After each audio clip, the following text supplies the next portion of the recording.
Hey there, can you see me? Can you see me now? Hey, I just wanted to take a quick video and talk a little bit about what I see happening as a common occurrence, not necessarily in the gym, but more so at work. And I've talked about it in some of the other posts, video posts, but I'd like to show you some of the neck stretches that I incorporate into the daily regimen.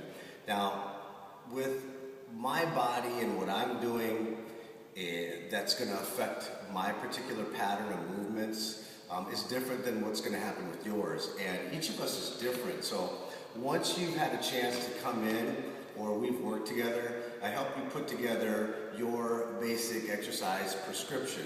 And I use the analogy of a combination lock.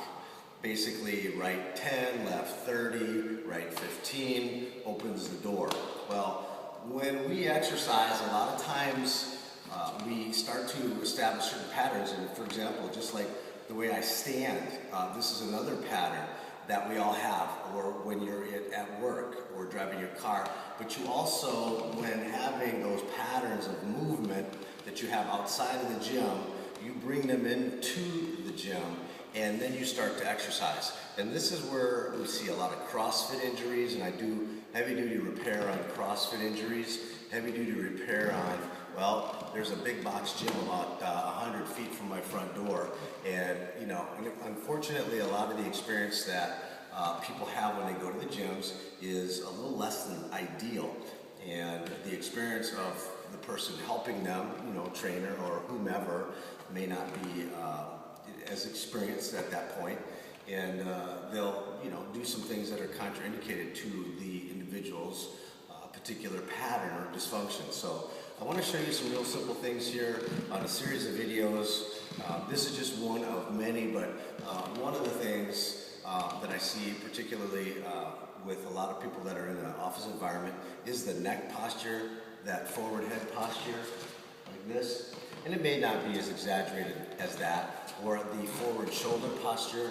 And again, it may not be as exaggerated as this, or sitting at a desk where their back is rounded from top to bottom, and it creates a really inefficient loading pattern. So when you're pressing weight overhead, or you're pushing weight out, or even just typical push-ups, there's a great deal of stuff that goes on if the shoulders are not lined up properly. So they have that ideal posture in the shoulders. Now, there's a whole series of things that you would do to make sure that those are lined up properly, and we'll have to go step by step, but it's usually something that needs to be done with the neck, certain things that need to be done with the shoulder, and your shoulder is affected by the whole anterior component, your frontal deltoid, your pectorals, and then when we start looking at the back, the surface type muscles, the traps, the rear delts, the rhomboids, but then the internal muscles within the shoulder itself, the supraspinatus,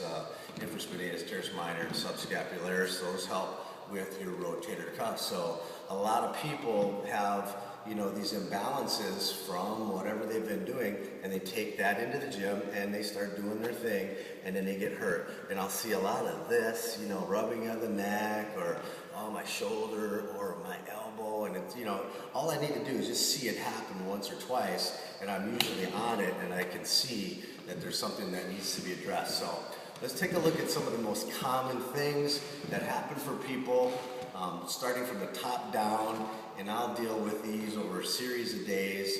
I've also been doing some of the trigger point or active release or myofascial release, self-massage in another series of videos. So this is some of the stretching that I utilize for that process, okay? So here we go.